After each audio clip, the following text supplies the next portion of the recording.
ഇവിടെ ഏത് സദസ്സും ഏതെങ്കിലും ഒരു സൃഷ്ടിയുമായിട്ട് ബന്ധപ്പെട്ടതായിരിക്കും. ഏതൊരു സന്തോഷവും ഏതെങ്കിലും ഒരു സൃഷ്ടിയോട് ബന്ധപ്പെട്ട സന്തോഷങ്ങളാണ് നമ്മളിവിടെ കൊണ്ടാടാറുള്ളത്. നമുക്ക് കുട്ടികൾ ജനിച്ചാൽ സന്തോഷമുണ്ട്, നമ്മുടെ വീട്ടിൽ എന്തെങ്കിലുമൊക്കെ വീട് കുടിയിരിക്കലിനൊരു സന്തോഷമുണ്ട്, കുട്ടിയുടെ കല്യാണത്തിന് സന്തോഷമുണ്ട്, നമ്മുടെ വീട്ടുകാർക്ക് സന്തോഷമുണ്ട് എന്നർത്ഥം. എൻ്റെ കുട്ടീനെ കെട്ടിക്കണേൽ അങ്ങാടിയിലുള്ള ആൾക്കാർക്കൊക്കെ പാടെ സന്തോഷം ഉണ്ടാവണമെന്നില്ലല്ലോ. എൻ്റെ വീട് കുടിയിരിക്കണേന് ലോകത്തുള്ള മുഴുവൻ ആൾക്കാരും സന്തോഷിക്കണം എന്നില്ലല്ലോ. നമ്മുടെ വീട് കുടിയിരിക്കലിനന്ന് നമ്മളെ വീട്ടിലെ കുട്ടികളും മക്കളൊക്കെ വലിയ സന്തോഷത്തിലായിരിക്കും എന്നർത്ഥം. അത് നമ്മളെ വീടായപ്പോൾ നമുക്ക് സന്തോഷമുണ്ട്. നമ്മളെ കുട്ടീനെ കെട്ടിക്കുമ്പോൾ എല്ലാ ആങ്ങളമാർക്കും സന്തോഷമുണ്ട്, വാപ്പാക്കും ഉമ്മാക്കും സന്തോഷമുണ്ട്. എന്നാൽ അപ്പുറത്ത് ചില ആൾക്കാർക്ക് ടെൻഷനുണ്ട്.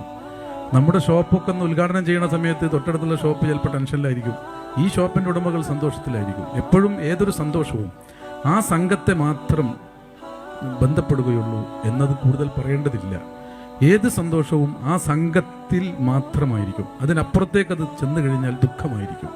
എവിടെയും അങ്ങനെയാണ്. ഒരു രാഷ്ട്രീയ പാർട്ടി ജയിക്കുമ്പോൾ ആ സംഘം സന്തോഷിക്കുമ്പോൾ മറുചേരിയിൽ ദുഃഖമാണ്, ഉറപ്പല്ലേ?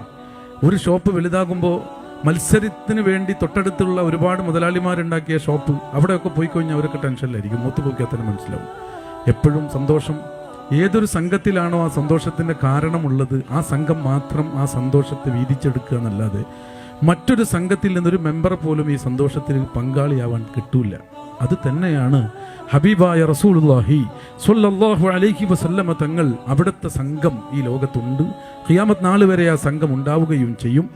അവിടത്തോട് ബന്ധപ്പെട്ട സന്തോഷം ആ സംഘം മാത്രം വീതിച്ചെടുക്കും എന്ന ഒരു സംഭവം നമ്മൾ ബോധപൂർവം ചിന്തിച്ച് മനസ്സിലാക്കേണ്ടതുണ്ട്.